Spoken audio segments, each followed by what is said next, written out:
Distinguished delegates, I would kindly ask you, please take your seats. We are about to start, so please take your seats, please.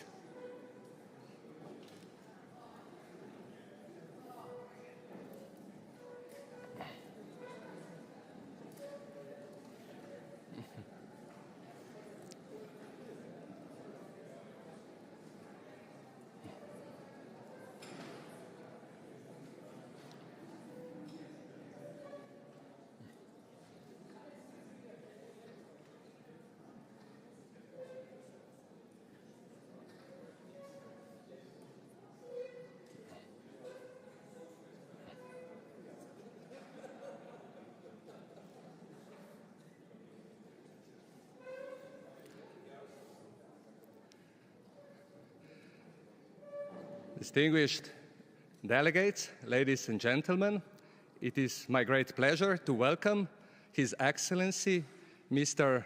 Didier Reynders, the European Commissioner for Justice, who came on the occasion of the MLA Diplomatic Conference to mark the EU's 8th Day Against Impunity. We are honored, Mr. Commissioner, that you will address the audience, and please let me invite you to take the podium.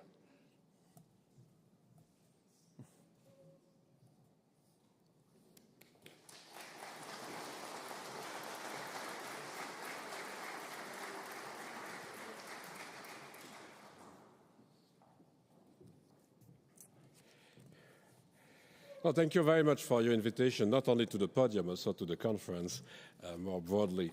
And I want to say, dear ministers, dear Dominika, dear Gunnar, dear Secretary of State, dear Marko, dear Prosecutor General, I know that we'll have to listen to dear Kostin, dear Andriy Kostin, and also to the Prosecutor of Bosnia and Herzegovina, dear Milanko. Thank you also for your presence, and dear Matthews, chair of the Genocide Network. But ladies and gentlemen, more than 20 years ago, the preamble of the Rome Statute affirmed the primary duty of every state to exercise its criminal jurisdiction over the most serious crimes of concern to the international community. Today, with Russia's illegal war of aggression against Ukraine, the world is confronted with the largest international armed conflict on the open continent since the Second World War. Grave human rights violations continue to occur on Ukrainian soil on a daily basis, with many people, amongst which an important number of children, becoming victims of atrocities that deeply shock the conscience of humanity. In the past year, I was myself in Ukraine on numerous occasions, where I witnessed firsthand the appalling situation on the ground. We shall not tolerate a culture of impunity, which threatens the stability of the international legal order and leads to a vicious circle of violence and human suffering. If we are all here today, it is because we are determined to reaffirm that the prosecution of international crimes remains at the forefront of the global struggle against impunity in these challenging times. Today, I have the pleasure to celebrate with you the 8th EU Day Against Impunity within the context of the negotiations of the Convention on International Cooperation in the investigations and prosecution of genocide, crimes against humanity, war crimes, and other international crimes. As the synergy between these two initiatives demonstrates, an enhanced international legal framework to investigate and prosecute international crimes is essential to address the challenges to the current accountability landscape in diverse conflict-affected areas. In this landscape, the war in Ukraine has been a dramatic game changer, which has led to unprecedented levels of international commitment to fighting impunity. The Union has taken a strong and resolved stance in this regard. Within my portfolio as European Commissioner for Justice, I have made the fight against impunity for alleged international crimes committed in Ukraine a top priority of my mandate. The Commission has been dedicated to supporting the 16 member states that have so far opened national investigations into international crimes committed in Ukraine.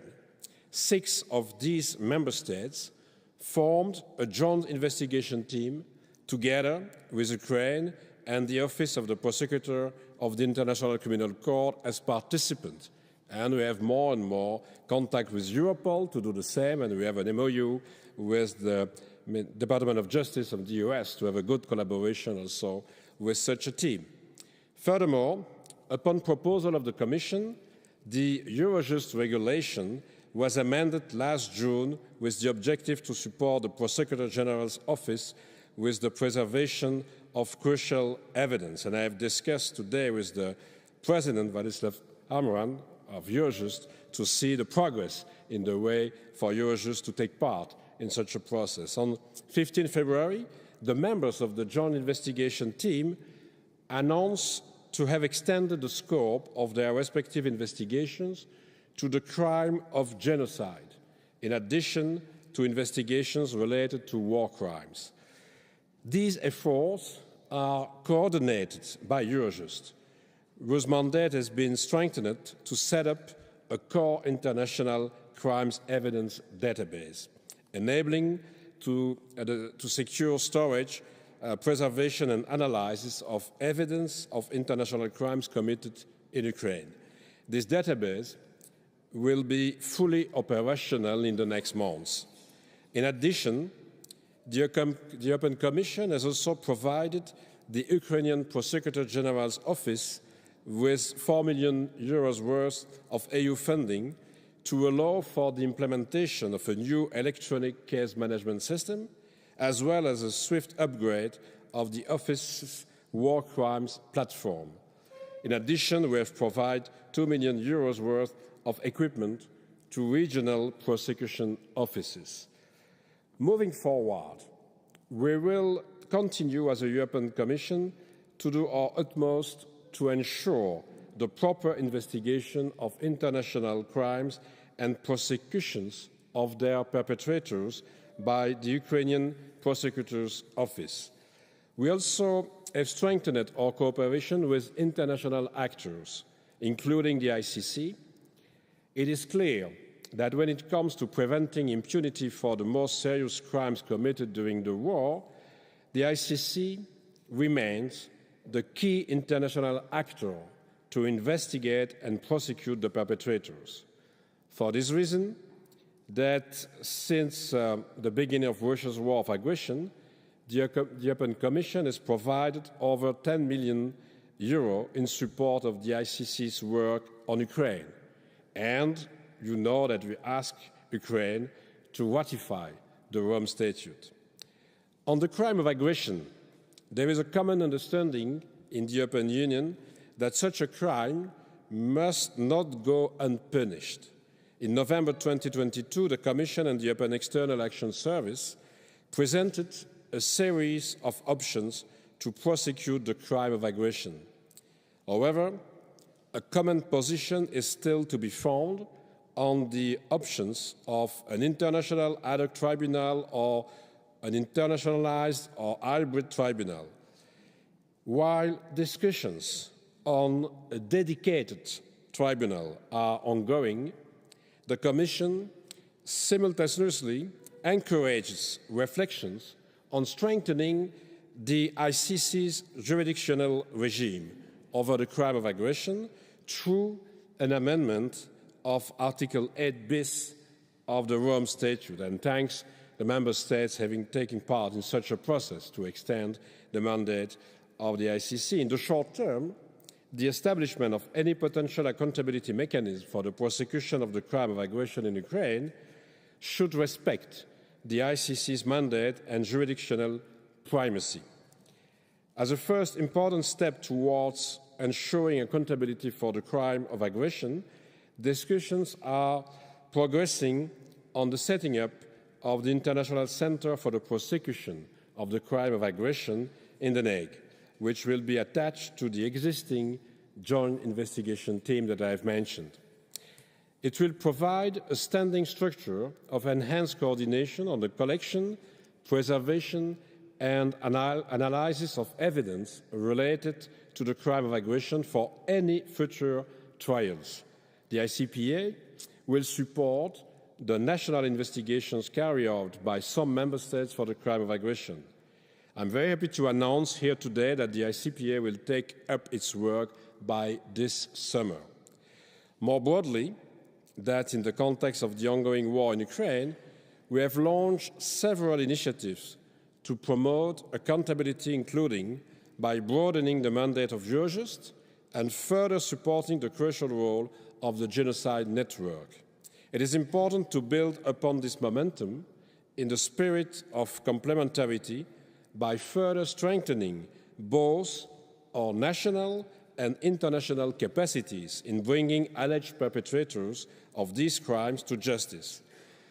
This is especially important because the nature of international crimes and their cross-border effects, suspects, witnesses, evidence, and assets relating to these crimes are not limited to the national territory of one state, nor to the territory of the Union. An efficient interstate cooperation is therefore crucial to avoid the creation of safe havens for perpetrators of mass atrocities. The successful outcome of effective investigations and prosecutions of crimes at the national level thus depends on the close cooperation among various competent authorities, as well as on the integration of international obligations into national laws. For instance, besides defining the criminal offences, another key element for the successful prosecution of core international crimes is the adoption of legislation that supports the exercise of universal or extraterritorial jurisdiction. The setting up of a multilateral treaty on mutual legal assistance and extradition would only further strengthen and facilitate the cooperation among member states investigating and prosecuting these crimes by ensuring that their authorities coordinate their actions and have access to crucial information. I therefore applaud the work that has been conducted by the MLA Initiative Core Group in bringing forward this proposal. Let me also use this opportunity to highlight that the Union facilitates the fight against impunity through the implementation and development of an effective cooperation system, which puts at the disposal of national authorities various tools to better coordinate their investigations and prosecutions, such as those offered by Eurojust again. The Genocide Network operates in close synergy with Eurojust in line with their respective mandates. Eurojust and the Genocide Network support national authorities of the member states in the investigation and prosecution of core international crimes and facilitate cooperation with international bodies and civil society organizations.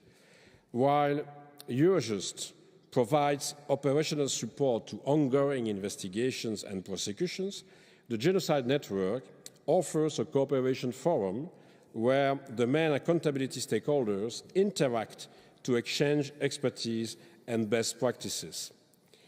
Civil society organizations, in particular those specializing in open source investigations and the documentation and litigation of core international crimes, are crucial partners for national authorities in the fight against impunity. On the 21st of September 2022, Eurojust, together with the Genocide Network and the Office of the Prosecutor of the ICC, published guidelines to assist civil society organizations to collect and preserve information related to international crimes and human rights violations. Let me conclude by stating that all these initiatives illustrate how we are progressively building a global and multi-layered criminal justice system together to prevent atrocities and guarantee lasting enforcement of international justice. I would like to use this opportunity to commend all of you for your work and commitment in this regard. I'm fully convinced of the added value of the joint efforts in working towards a future where impunity will be a feather of the past.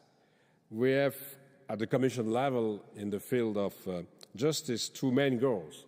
The first one is to bring all perpetrators of international crime to justice, and the second one is to be sure that Russia will pay for the reconstruction of Ukraine and the reparation or compensation of the damage caused by the Russian aggression against Ukraine.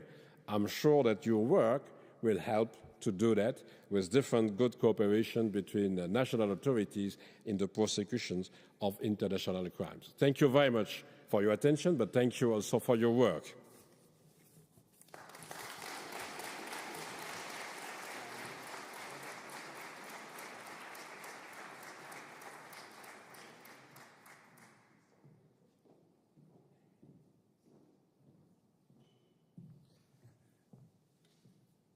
Thank you, Commissioner.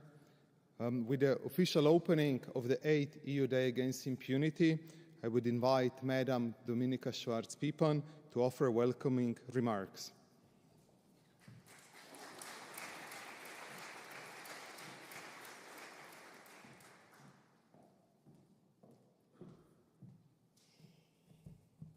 Good afternoon, Excellencies, ladies and gentlemen, dear colleagues. Thank you, dear Commissioner Didier, for such insightful and also encouraging words.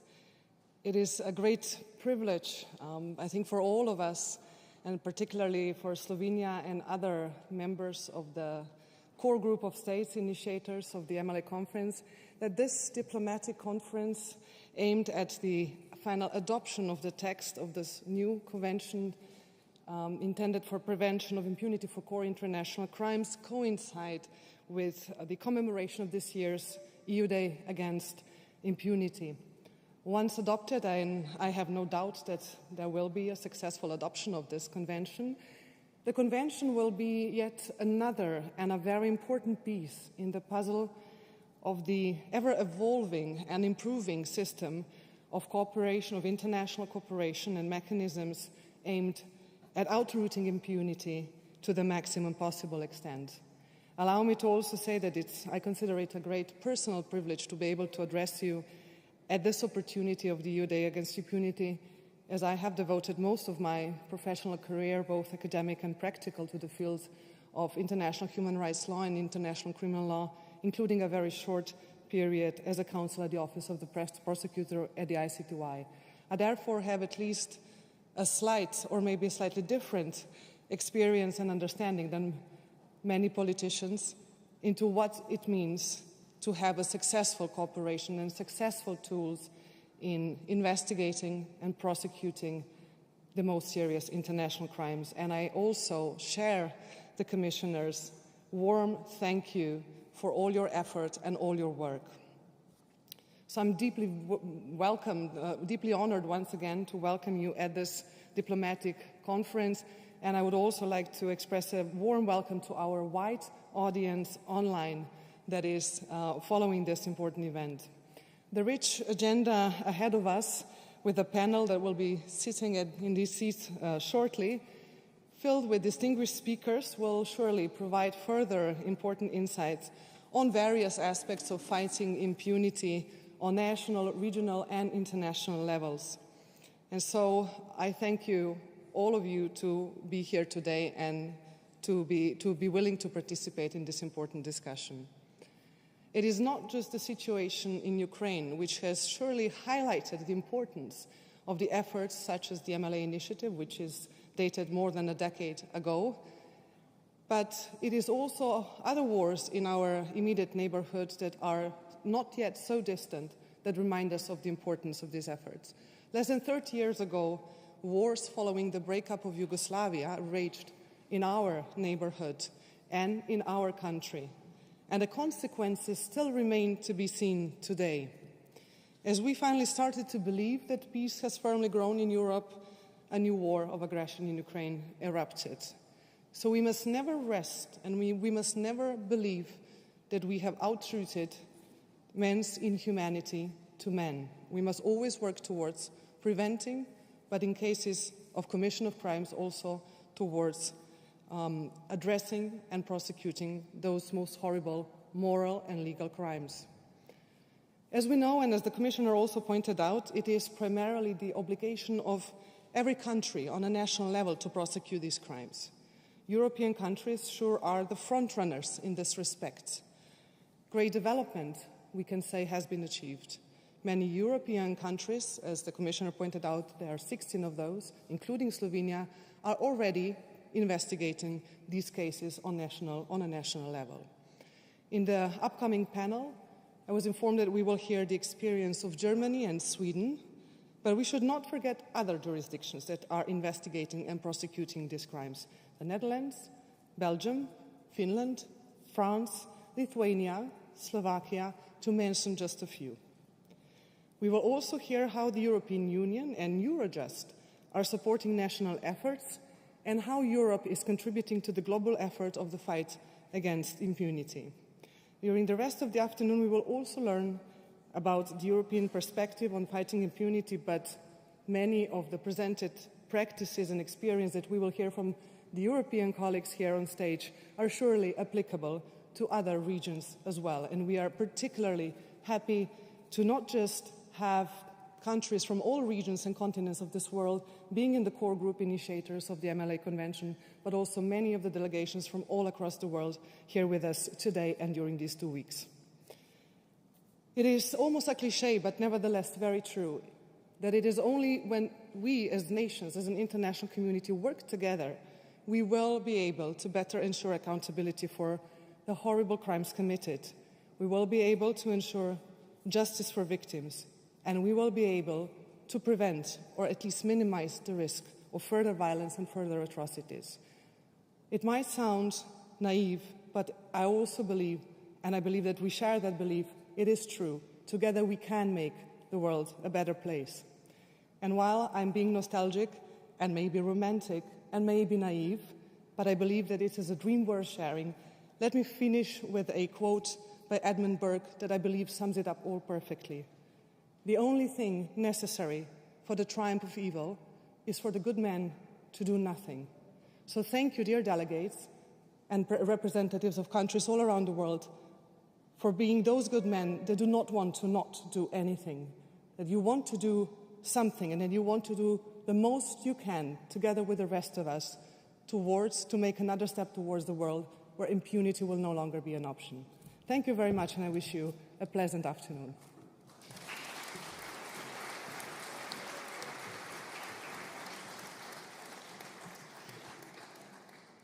Many thanks, dear Minister, for your inspiring words. On behalf of Swedish presidency of the EU, we'll hear from Mr. Gunnar Strömmer, Minister of Justice of Sweden, via video address.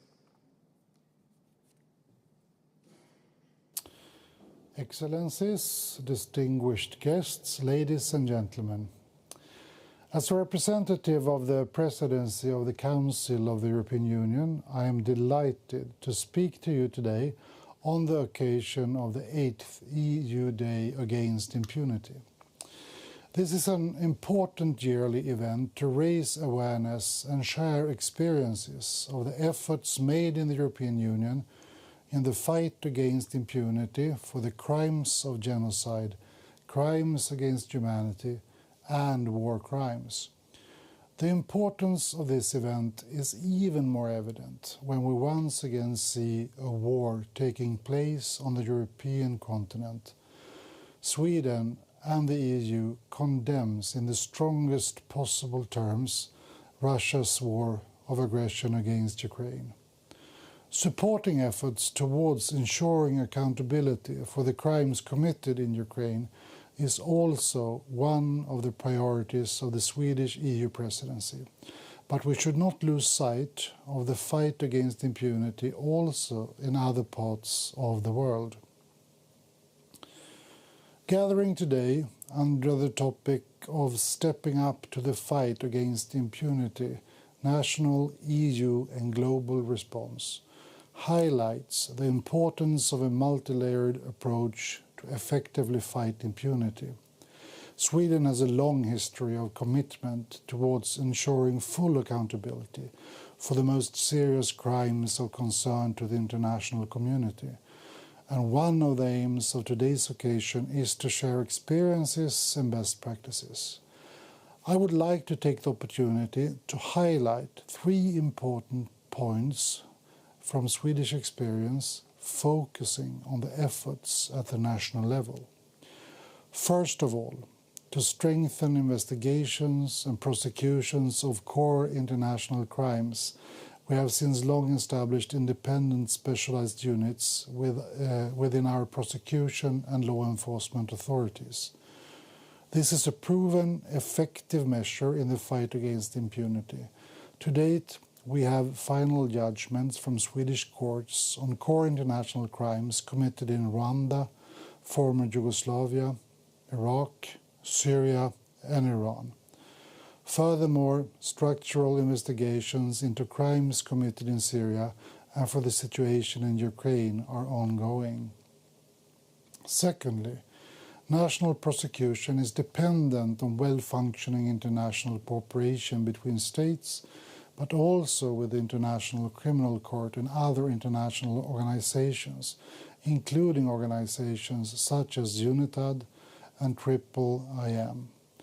Cooperation with civil society is another important factor. As a supporting state to the MLA initiative, I am glad that today's event could be held in the margins of the negotiations of this new convention with a specific aim to strengthen judicial cooperation in the fight against impunity for the core international crimes.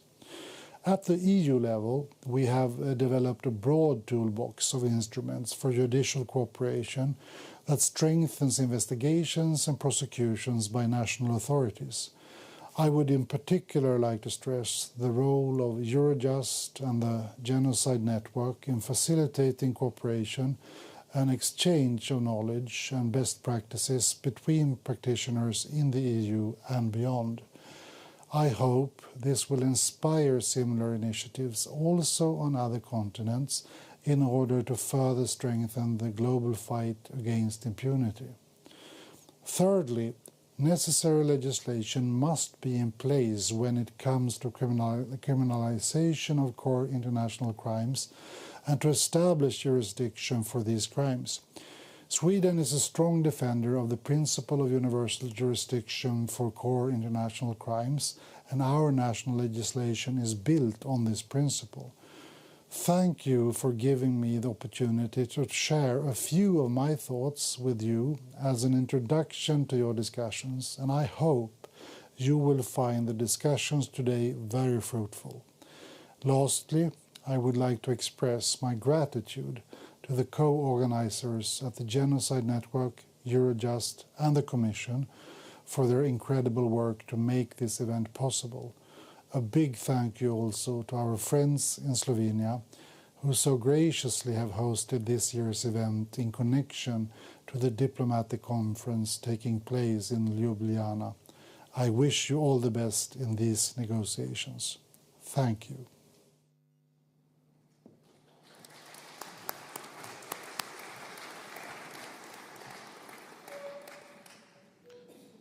Many thanks, Minister from Stockholm. And our next speaker in relation to welcoming remarks is Mr. Marko Štucin, State Secretary of the Ministry of Foreign and European Affairs of Slovenia.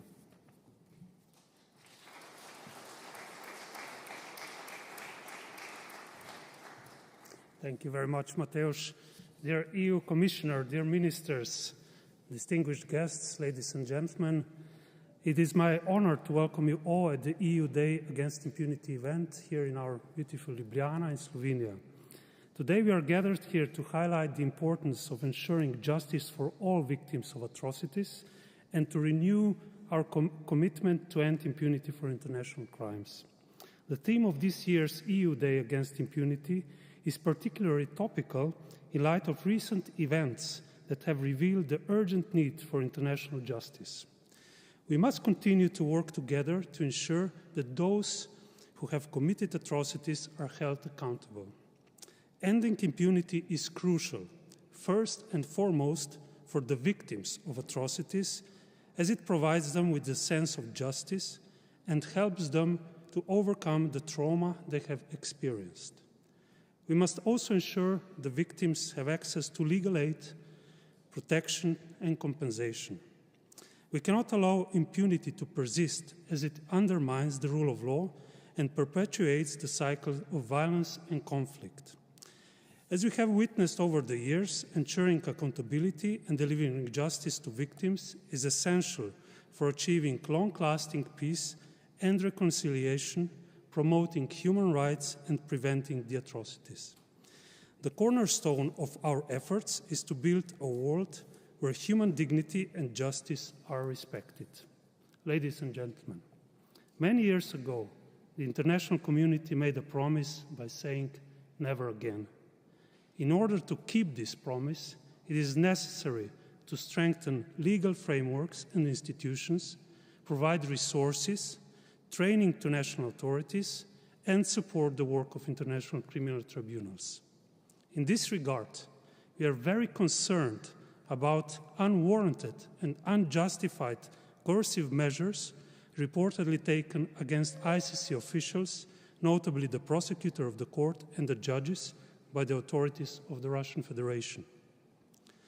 Another important pillar in fighting impunity is cooperation among states.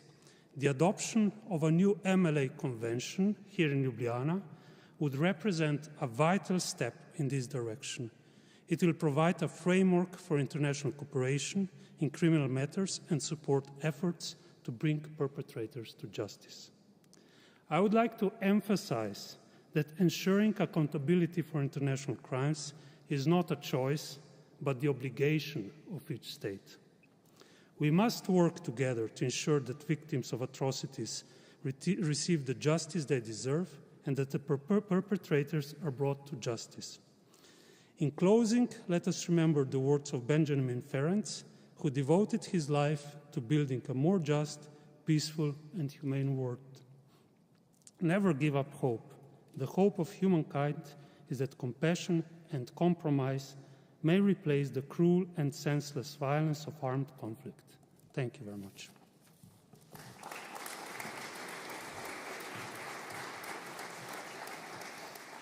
Many thanks, Marko, for these welcoming remarks and also reminding us of why we're doing the work of fighting impunity.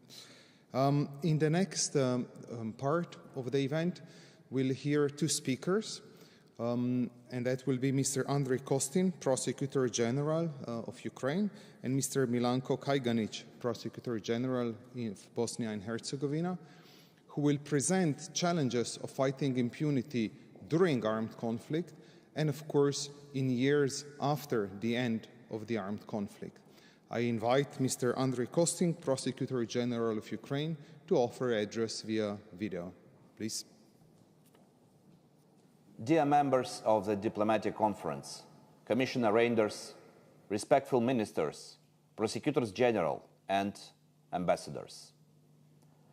Thank you for the invitation to present at the opening of the EU Day Against Impunity that aims to promote national investigation and prosecution of the core international crimes.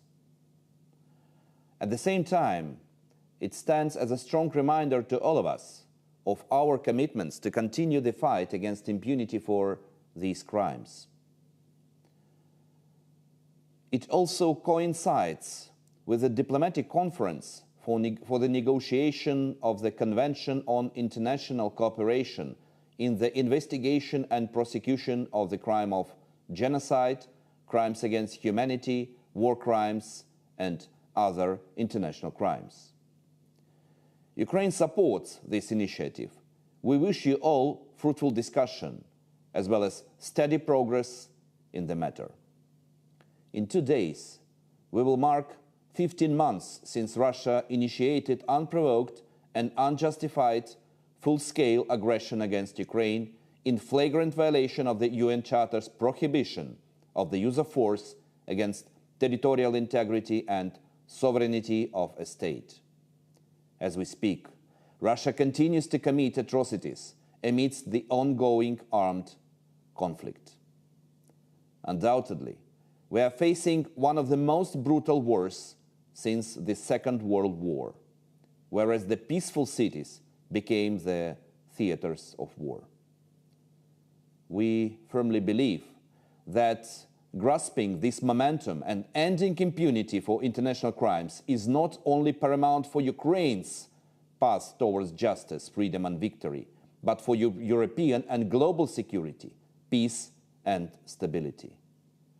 We are certain that the united, robust response against Russia's aggression and atrocities would serve as a clear warning to other actors that the world will neither tolerate nor pardon such behavior. Following the Second World War, the international community responded to the atrocities committed thereof by giving a rise to a new international criminal justice system, with the establishment of the International Military Tribunal at Nuremberg and Far East. As time passed, this system became multi-tiered, encompassing ad hoc international and hybrid tribunals, national courts and the International Criminal Court, all sharing common aim to end impunity for international crimes. Ukraine firmly believes in mobilizing international and national institutions to impose accountability on the Russian state and individual perpetrators in line with the rules of international law. Hence, from the very beginning, our primary task has been to create a web of accountability by utilizing international and national mechanisms. I'm convinced that success in our quest for accountability rests upon the shoulders of investigators, prosecutors, and security services of Ukraine. From the very beginning, our prosecutors have been active, investigating and prosecuting international crimes, often in territories with active phase of hostilities or low security guarantees. Thus, first time in history, the justice is being served in parallel to ongoing fighting in theaters of war. Of course, our work is not without the obstacles. The war, the fighting is still ongoing. Therefore, the key challenge lies with access to evidence due to hostilities or continuous military occupation by Russia. At the same time, one has to acknowledge that documenting and investigating international crimes is in itself a challenge due to specificity of offenses, as well as need for technical expertise. Therefore, it has been a learning and adapting experience for us that covers following aspects. Adopting complete legislative framework on national level, Ukrainian Criminal Code provides legal basis for investigation and prosecution of core international crimes, though we recognize that further improvements are necessary to bring the law in line with best international standards. Therefore, during the past 1 year, we are working on potential amendments with our partners. From the procedural point of view, Ukrainian legislation ensures opportunity for structural investigation, allowing us to collect information and gather evidence before the suspect has been identified. We have such investigations undergoing for the crime of aggression, crime of genocide, and war crimes. Specialized units for prosecution of the international crimes. We agree that factual and legal complexity of core international crimes differentiates them from the majority of national and transnational crimes. Therefore, success in investigation and prosecution is dependent on the existence of specialized units, dedicated staff that has knowledge, experience, and adequate resources. In Ukraine, we have the War Crimes Department at the central level that leads investigation of complex cases.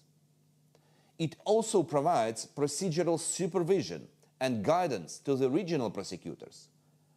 With a high number of incidents, currently we have more than 84,000 registered incidents of war crimes, we realized that there was a need for specialization on regional level and established regional war crime units in war-affected areas.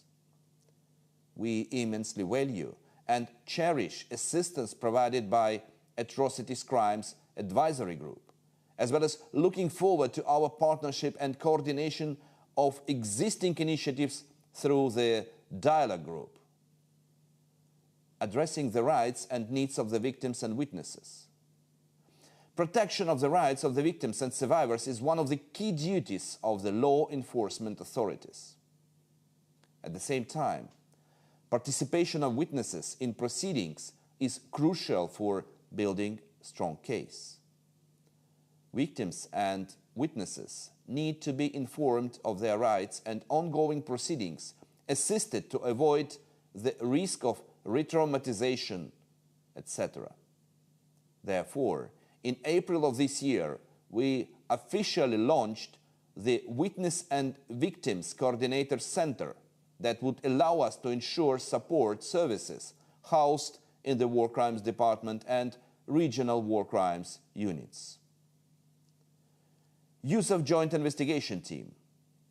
We are extremely happy that Ukraine has been able to employ JIT as an advanced prosecution cooperation tool since 25th of March 2022. We are grateful to Eurojust for its support, as well as member states of the JIT, Lithuania, Poland, Estonia, Latvia, Slovakia and Romania for their efforts, along with the United States and ICC partnering it.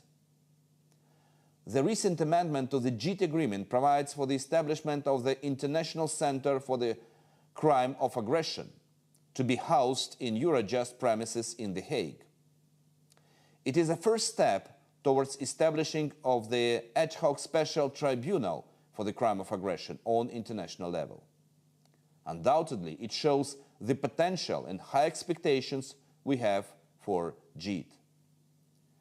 We equally value national proceedings, structural investigations opened by 24 states in relation to the international crimes committed in Ukraine. Cooperating with key accountability actors. The leading institution in this regard is the International Criminal Court. My office has been closely cooperating with the Office of the Prosecutor of the ICC from the moment they opened investigation into the situation in Ukraine. We have amended our legislation in order to secure ICC's operation on the ground. We commend ICC for its rapid and complementary work in Ukraine. The first two arrest warrants against incumbent President Putin and Child Rights Commissioner Lvova-Belova marks the beginning of the enforcement of justice on international level. We also cooperate with the relevant quasi-judicial accountability mechanisms, such as UN Inquiry Commission for the situation in Ukraine. Last but not least, we recognize and practice synergies with the civil society organizations involved in documenting atrocity crimes. For our part, we will continue to fight in legal battles for justice and accountability, for securing prevalence of the rule of law over the rule of force. Thank you for your attention.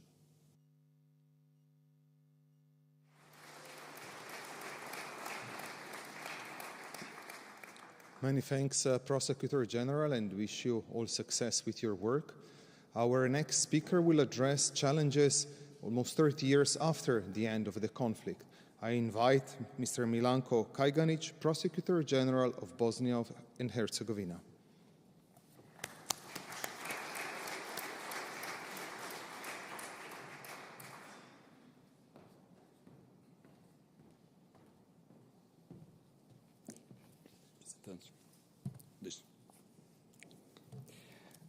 Dear European Commissioner, Your Excellencies, ladies and gentlemen, dear colleagues, it's really my honor and pleasure to attend the 8th EU Day Against Impunity for Genocide, Crimes Against Humanity and War Crimes, as the event aims to raise awareness of the nature of core international crimes and the importance of investigation and prosecution in preventing impunity. As you all know, Bosnia and Herzegovina faced a severe conflict in the period between 1992 and 1995, where about 100,000 inhabitants died and many were victims of war crimes. I believe that Bosnia and Herzegovina, as a post-conflict country, has managed, as it is rarely the case, to process a huge number of perpetrators of those war crimes, as well as to find a large number of missing persons. When we're talking about Prosecutor Office of Bosnia and Herzegovina, I have here a presentation about our work, and I will briefly pass through that presentation.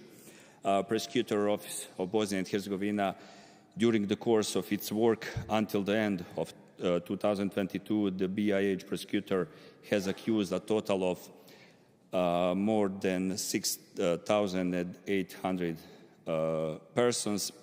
Our prosecutor office is established in 2003. The first indictments for war crimes issued in 2004 and 2005.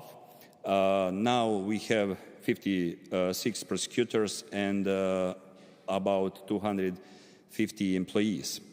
More than 6,800 persons were indicted in total, but we have two special departments. One is for the war crime, other is for organized crime, crimes against corruption, corruption crimes and economic crime. When we're talking about war crimes, more than 1,000 persons have been charged with war crimes and serious violation of international humanitarian law. We are a small country, but we indicted so many persons. Sentences totaling is more than 3,400 years of imprisonment were rendered by final judgment for war crimes to 320 men and 6 women. At the end of the 1990s and the beginning of the new millennium, it became clear that the scope of the crimes committed in the former Yugoslavia, and especially in Bosnia and Herzegovina, was too large, and that the ICTY would only be able to process indictees with a high level of responsibility. The judicial systems in the countries created on the territory of the former Yugoslavia started preparing capacities for work on war crime cases. The Special Department for War Crimes of the BIH, as I said, began to establish its capacities during 2003 and early 2004. And on the beginning, we had 4 types of cases. First types of cases was 11 these cases with indictments filled in the ICTY and indictees who were in custody in Scheveningen and were transferred for trial to the Prosecutor's Office of BIH and, of course, the court of BIH. We had 10 dead persons, 10 indictees. Category 2 cases were cases in which the investigation was initiated by the Office of the Prosecutor of ICTY, but was not completed, and that cases were transferred to Bosnia and Herzegovina, and we finished that investigation and we indicted that persons. Third type of cases were rule of the road cases, cases that were initiated by the local judiciary in Bosnia and Herzegovina in the period between 1992 and 2004, and were sent to the ICTY for review and to obtain a standard designation for further proceeding. And the fourth type was cases initiated after 2003 and the entry into force of the new Criminal Code and Criminal Procedure Code of BIH. At the beginning of our work, we had only 4 prosecutors worked in the BIH prosecutors, And we had international prosecutors who were active from 2004 to 2011, and they help us a lot in our work, especially they bring practices from ICTY to the Bosnia and Herzegovina. English was the official language of the proceedings in that time. In the past years, the capacity were gradually built so that now there are 56 prosecutors, as I said, working in the BIH Prosecutor Office of Bosnia and Herzegovina, including the chief prosecutors. We have 2 departments, and there are currently now 22 prosecutors working in the special department for war crimes. Associates, investigators analyze these case coordinators, professionals, and administrative staff work with prosecutors in special department for war crimes. Hence, the department employs slightly more than 100 employees, or about 40 or 50% of the total human resources in the prosecutor office in BIH. Here you can see a map of teams in BIH. We have 6 teams in Bosnia and Herzegovina. Map shows each team's cover area with about 20 to 30 municipalities in Bosnia and Herzegovina. The special war department for war crimes deal with criminal offenses of serious violation of international humanitarian law, including genocide, crimes against humanity, war crimes against civilians, war crimes against prisoners of war, and war crimes against the wounded and sick. Regional divisions has shown greater efficiency in case work because prosecutors and supporting staff are able to better understand the scale of crimes on specifics of certain areas where conflicts took place, which specific armed formations participate in them, as well as who were the top commanders on some specific area. In 2022, the Special Department for War Crimes issued indictments in 20 cases against 62 accused persons.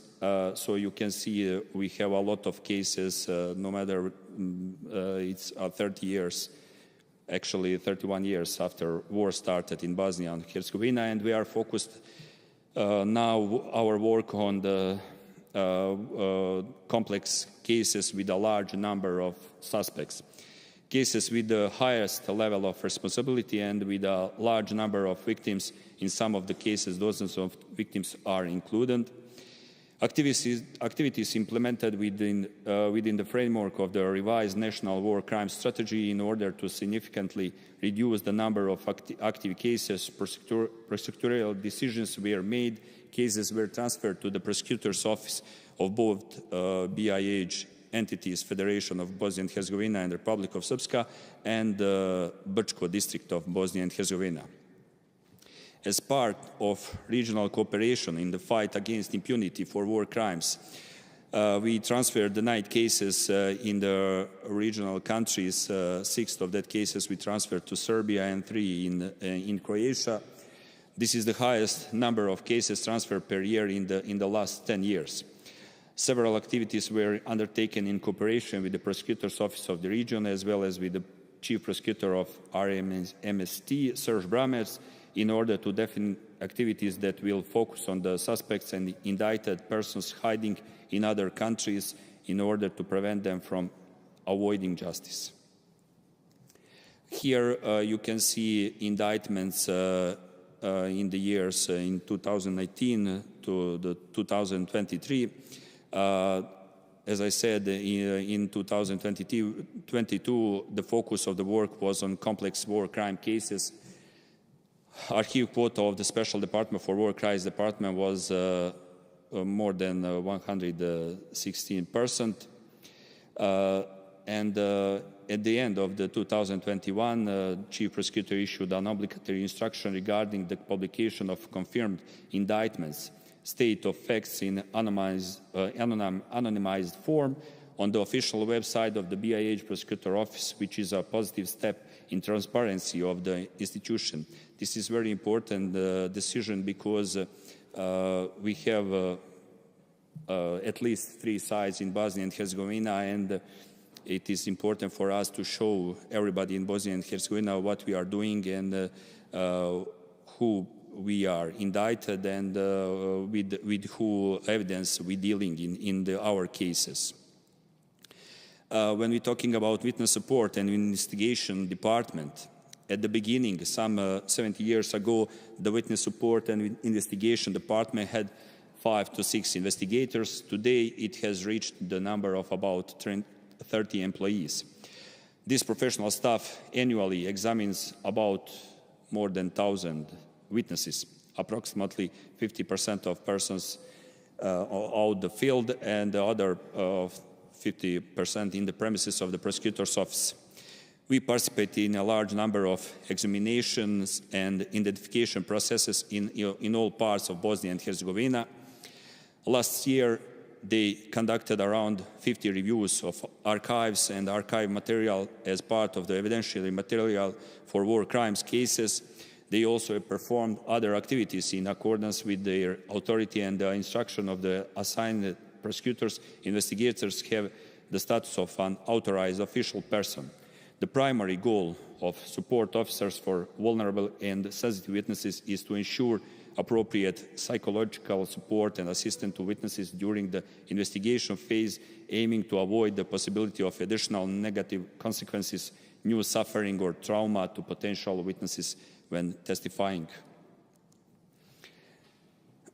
When we're talking about witnesses and evidence, according to the records of the Court of BiH and Herzegovina from 2005 up to 2022, more than 13,000 witnesses were supported by the Witness Support Department and testified in courtrooms about war crimes. A large number of witnesses examined in investigations should certainly be taken into account as well. About 17% of witnesses, or every 6 witnesses on average, testified with 1 or more protective measures. The witnesses reside in BiH, but also in the countries of the region and overseas, which makes testifying difficult. When we're talking about missing persons, the total number of missing persons after the war in BiH was more than 33,000. Today, around 7,600 persons are still being searched for, which means that we find and identified more than 76% of the missing persons after war. Missing persons are found mostly in inaccessible locations, natural pits, river gorges, remote forest locations, sometimes also in areas that were mined during the war. And investigators of the Special Department for War Crimes annually conduct more than 100 examinations and searches for the missing in all parts of Bosnia and Herzegovina under the supervision of assigned prosecutors. Cooperation with the RMST and partner institution, during the 2021, the Chief Prosecutor passed a decision on the formation of teams within the Special Department for War Crimes, all in order to group the remaining cases by areas to ensure easier work and gathering of both subjective and material evidence. The International Criminal Tribunal for the former Yugoslavia, now the International Residual Mechanism for Criminal Tribunals, has provided access to EDS database for the Prosecutor's Office of Bosnia and Herzegovina. Therefore, all prosecutors and professional staff can search the said database themselves for easier evidence gathering. Since March 2023, one of the prosecutors of the RMST is at the Prosecutor Office as advisor and providing us professional assistance and advice to war crimes prosecutors. When we're talking about searching suspects, in the past almost 20 years, the BiH Prosecutor Office, together with partner institution, has located a large number of suspects who were abroad. Activities were carried out to extradite them to Bosnia and Herzegovina, and some 20 to 30 suspects have been extradited to date. The largest number of suspects were extradited from the USA, followed by Netherlands, France, Germany, Spain, Sweden, other countries, European countries. And a few days ago, a person reported for committed war crime in Konjic, that is the town in Bosnia and Herzegovina, was deprived of liberty near Boston in the USA, and we hope he will be extradited in Bosnia and Herzegovina. By the end of 2021, the Court of Bosnia and Herzegovina issued active arrest warrants for war crimes for about 130 persons, including 63 persons for whom the indictment was confirmed.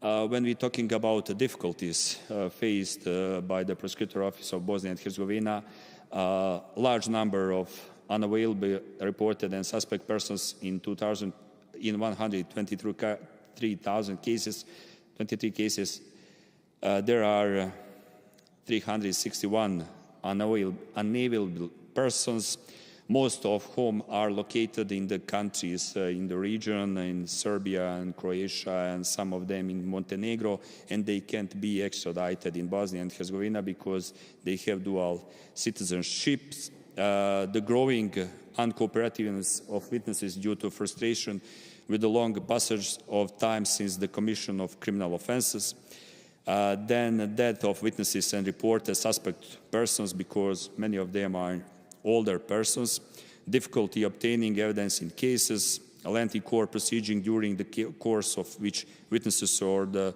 indictees often die, and small percentage of cases and with the plea agreements.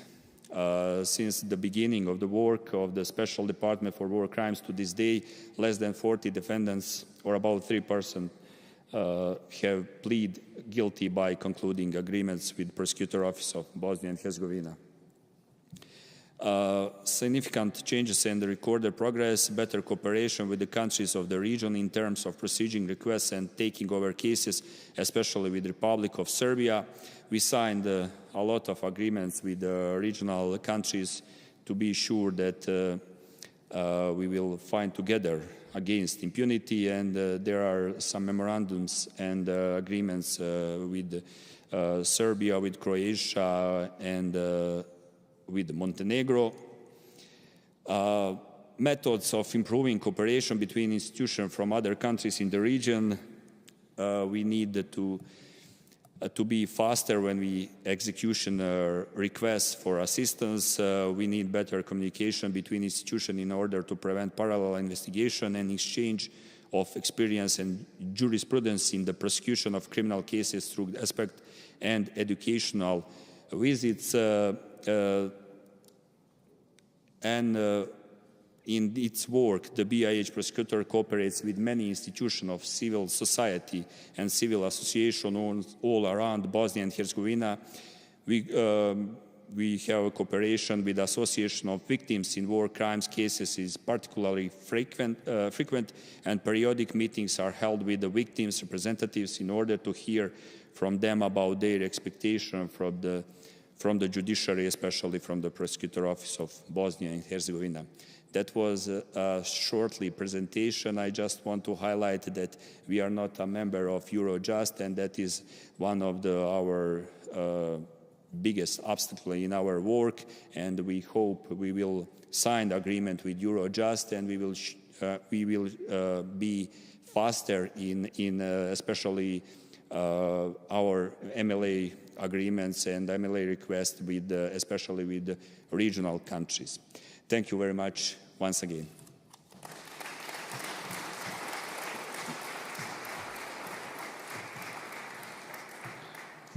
Many thanks, Prosecutor General, reminding us all that ensuring accountability is not a task, but a long-term commitment where you need ideas for 30 or even 40 or even 50 years after the end of the conflict.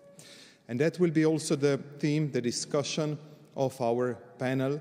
We have 6 distinguished panelists and a moderator, and I will invite Ms.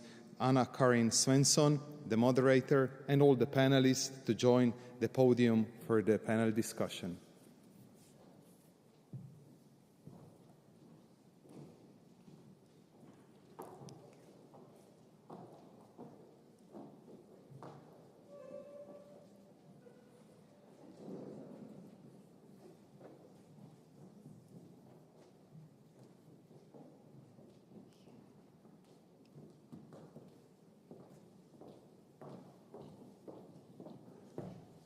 So, dear Excellencies, colleagues, ladies and gentlemen, I'm very happy to be with you here in lovely Ljubljana to mark the EU Day against impunity. And as others have said, it's a great idea to have this in the margins of the MLA conference. So thanks to the organizers for making this possible. With me on this panel, I have some very distinguished and experienced guests, and I'm very happy to welcome first here to my left, Commissioner Reynders, Didier Reynders, and he's been a Commissioner for Justice since 2019. And before that, he had several top ministerial posts in his native Belgium. And further along the line, we have President for Eurojust, Ladislav Hamran.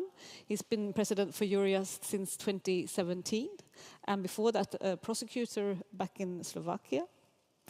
And to the very left, Mr. Peter Frank, who is Federal Public Prosecutor General for Germany.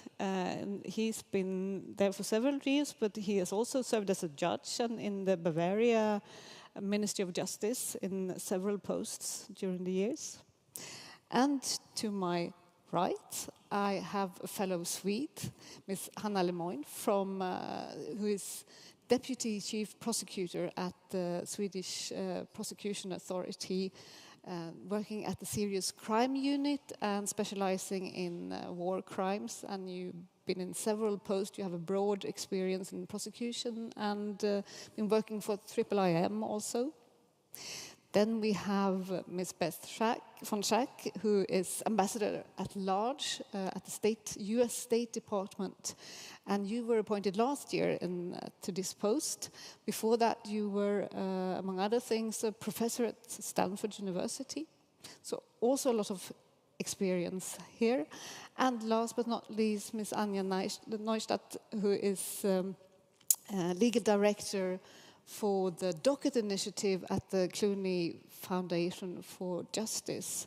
And you also have a lot of experience working in different civil society organizations, Amnesty International, Human Rights Watch, and in academia. So you see, I have a lot of experience, and I think that while my panelists will have a lot to say today, but I hope that we will have some time at the end also for questions from the audience. There will be a microphone so that you on the floor here in Ljubljana will be able to pose questions. But I also encourage you who are listening in online around the world to send in questions on email. You find the email on the invitation. So please start preparing. But without further ado, I will turn to Commissioner Reynders to ask you some questions. We have heard from two prosecutors here today presenting challenges to fight impunity during armed conflict and decades after the end of the conflict. And both these countries were recently granted EU candidate status. And today we actually celebrate the EU Day Against Impunity, so I think it's very relevant to ask, what does this mean? And more concretely, what is the role of the EU in seeking justice for international crimes? Please, Commissioner. No, but first of all, I want to say that the European Union is founded on some values, and you know that the values are enshrined in the Article 2 of the treaty when we are speaking about rule of law, democracy, fundamental rights. But the main goals of the Union is also enshrined in the treaty. And if you look to the Article 3 of the treaty, you will find the first goal to promote peace, and the second one to organize a union of freedom, security, and justice for the citizens. And if you want to do that, of course, you need to fight against impunity, and you need to organize the prosecution of all the perpetrators of different crimes, but certainly perpetrators of international crimes. And so on such a day, with the celebration of our work against impunity, it's important to say that what we try to do is to provide all the necessary tools to the prosecutors and to the judges to do their job, to be very concrete. I'm Commissioner for Justice. It's not my responsibility to say who is guilty or not. I have my idea about the different responsibilities. But my responsibility and the responsibility of the Commission at EU level is to provide all the necessary tools. I've explained, I don't want to repeat, that to do that we have tried to build on the existing institutions that we have, to work with the Prosecutor General Office in Ukraine, to work with the member states, having their own investigations, to work, first of all, with Eurojust, because it was very important to amend the regulation on Eurojust to be sure that it's possible to have a secure storage of evidence of international crimes. And we are building on existing tools because we have seen with the Prosecutor General of Bosnia and Herzegovina that it's not only a work for 1 day, 1 week, 1 month or 1 year, it's for decades.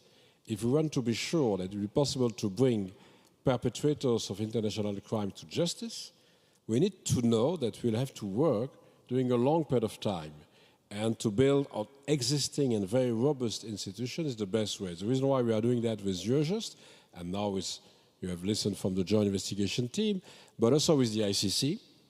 And if we need to come with some new institutions to find a way to organize also accountability for the crime of aggression, we did the same. We are working on the basis of Eurojust, on the Joint Investigation Team, to collect evidence of the crime of aggression, to exchange with prosecutors. And now we are thinking about the best way to have a dedicated tribunal to organize a trial of the crime of aggression. So it's very important. But saying that, we are not alone. We have different partners out of the EU, and hopefully. And what is the most difficult task for the moment is to have a good coordination of all the initiatives. And thanks to different initiatives like the dialogue group, to be just with one example, but also within the ECHA, the cooperation that we have with the US and UK, we try to organize a coordination. And I must say, now it's maybe the most difficult task. There are so many initiatives to try to take part in the process that we need to build maybe on a good coordination, and we try to do that also. Thank you. And I want to turn to you now, Ladislav. Can you say something more concretely on how Eurojust can support member states in order to fight impunity? Thank you so much, Anna-Karin. As it was highlighted many times, the key today is coordination and cooperation between different jurisdictions.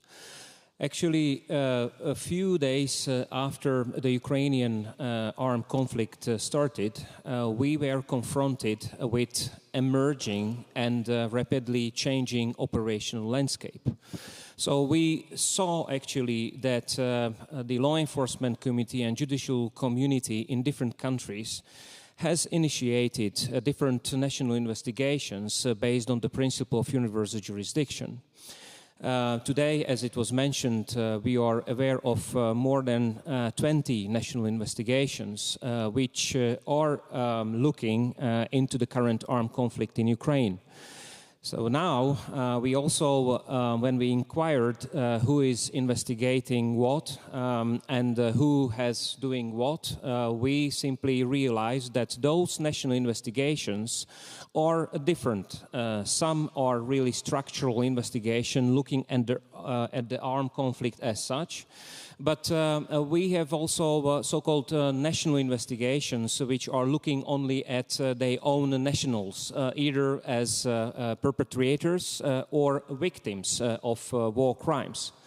And we had then also countries which do not collect admissible evidence. They are more or less observing and collecting information to decide at later stage whether they will open their own national judicial investigations.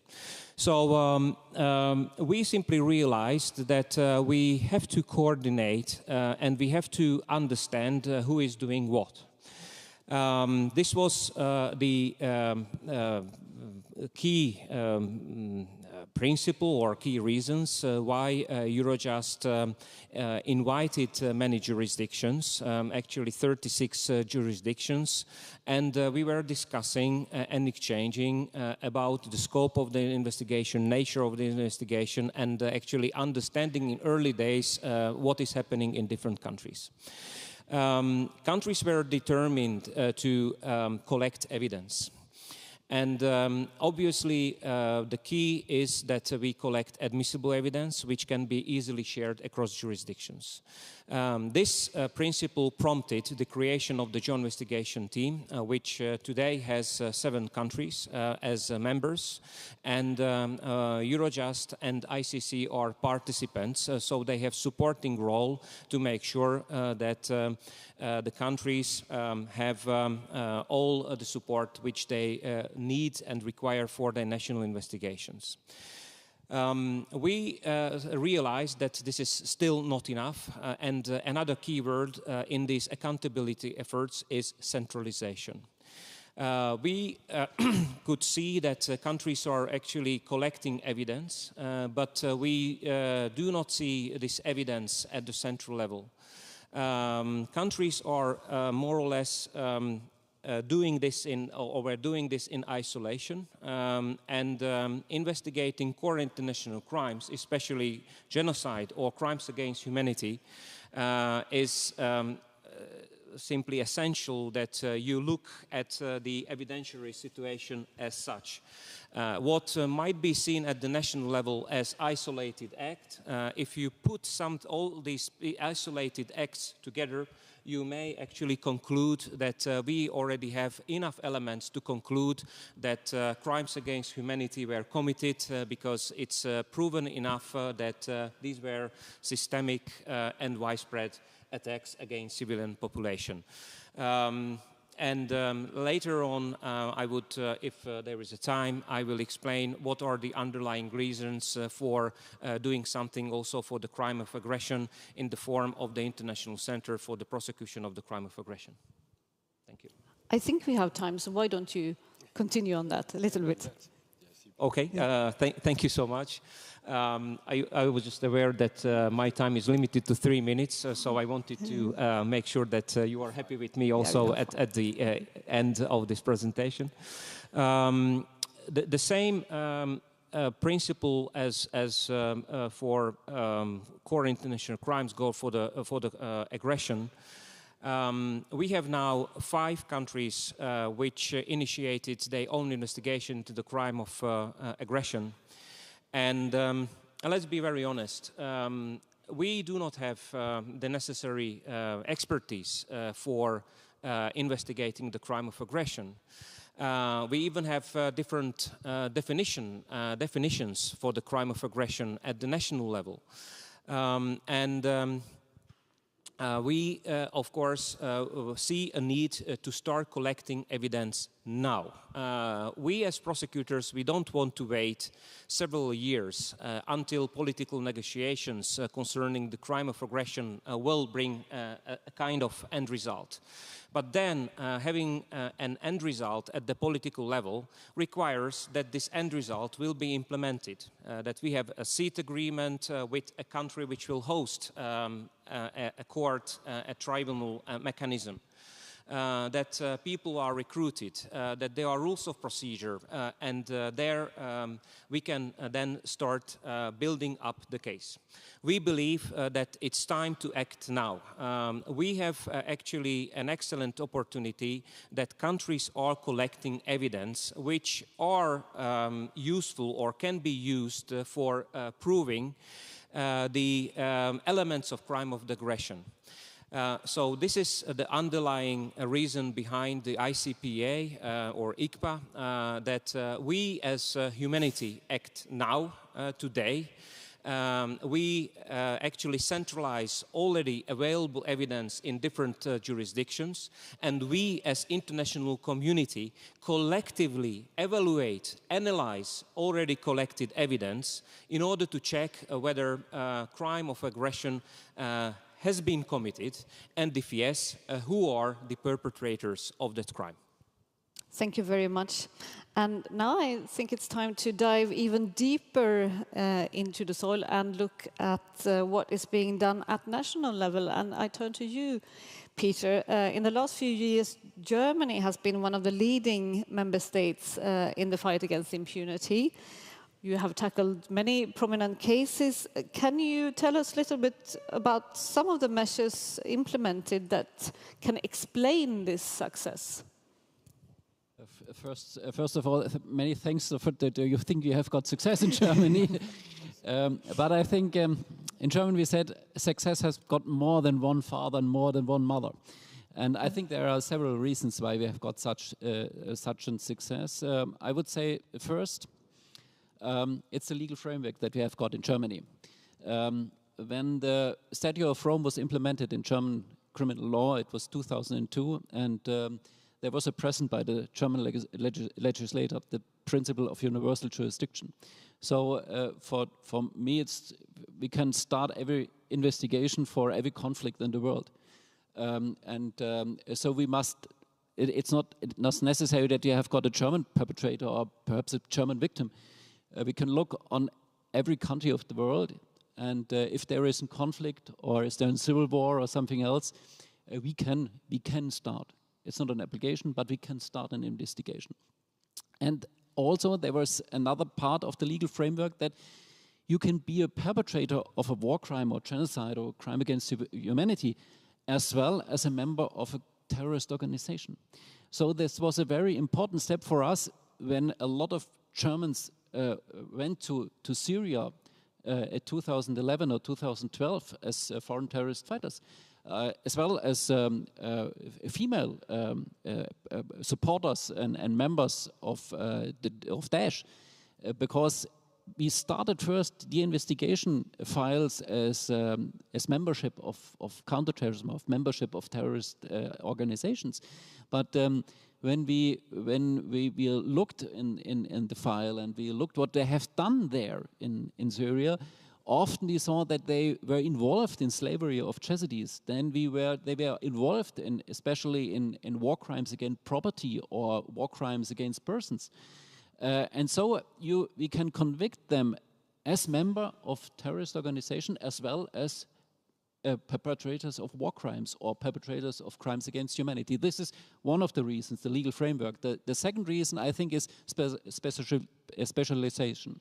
Yes, we have got in a decision by the Parliament, by the German Parliament, 2002, that we have got a specialized unit for war crime and genocide and crimes against humanity in my office, only in my office, and it is in the Federal Prosecutor General's office. So it is the highest prosecution office in Germany. There is a specialized war crime unit. We started in that war crime unit 2000 with one prosecutor. 2009 there are 3 prosecutors. Now we have got not only one unit, we have got 3 units. We have got 70 prosecutors who are dealing only with war crimes, crimes against humanity and genocide. And as well in the counterterrorism department, because you can be a member of a terrorist organization. So more than 20 prosecutors in my office are dealing with such crime. And also the police unit, we have got a special war crime unit at the BKA, the Federal Criminal Prosecution Office in Germany, who is our investigation team for the prosecutors. The third reason, I think, is political support and political will. We get the support by our government and also by the parliament.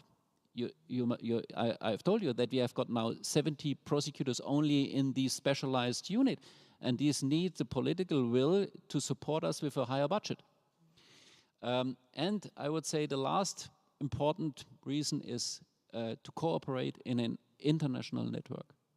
You can't be, you have only success as you work together with other partners. Partners are organized in the Genocide Network, Eurojust, but also partners, other prosecution service in other members of the European country have got a similar legal framework than Germany, and they have got a similar, I would say, goodwill to investigate in that field. I think these are the 4 most important reasons that we have got, why we have got success in Germany. Thanks.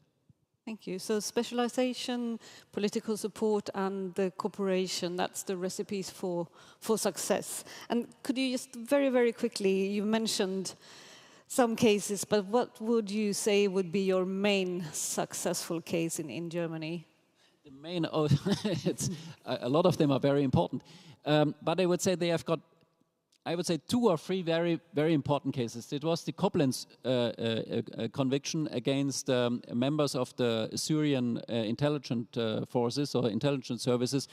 And so the Koblenz conviction said that what Assad and the Assad regime made in, also makes perhaps in Syria, but made in Syria since 2011 was a crime against humanity. It was a systematic and a massive attack against their own civilian population in Syria. So not only these 2 men, it was a colonel and I think a sergeant of an intelligence service, were, I would say, accused in that trial. I would say the Assad regime was accused at that trial, and it was a conviction by the